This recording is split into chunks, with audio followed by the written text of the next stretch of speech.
ਇਹਦੀ 20-22 ਸਾਲ ਉਮਰ ਹੈ। ਤੁਸੀਂ ਕਹਿ ਰਹੇ ਹੋ ਕਿ ਇਹਦੇ ਦਿਮਾਗ 'ਚ ਮਹੀਨਾ ਹੋ ਗਿਆ ਦਰਦ ਨਹੀਂ ਜਾ ਰਹੀ ਤੇ ਮੈਂ ਕਹਿ ਰਿਹਾ ਦੀ ਸ਼ੂਗਰ ਚੈੱਕ ਕਰਾਣੀ ਹੈ ਤੇ ਤੁਸੀਂ ਕਹਿ ਰਹੇ ਹੋ ਕਿ ਨਹੀਂ ਸ਼ੂਗਰ ਨਹੀਂ। ਮੈਂ ਵੀ ਕਿਦੋਂ ਕਹਿ ਰਿਹਾ ਸ਼ੂਗਰ ਹੈ।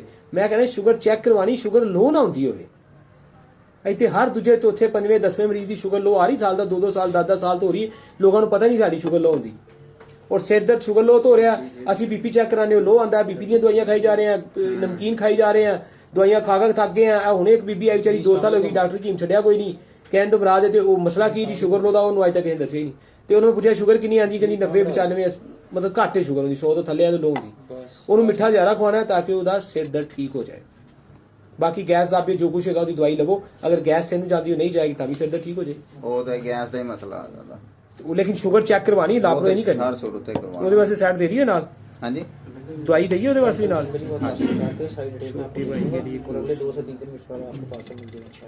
ਗੈਸ ਇਹਨੂੰ ਵੀ ਬਹੁਤ ਜ਼ਿਆਦਾ ਹੈ ਨਾ।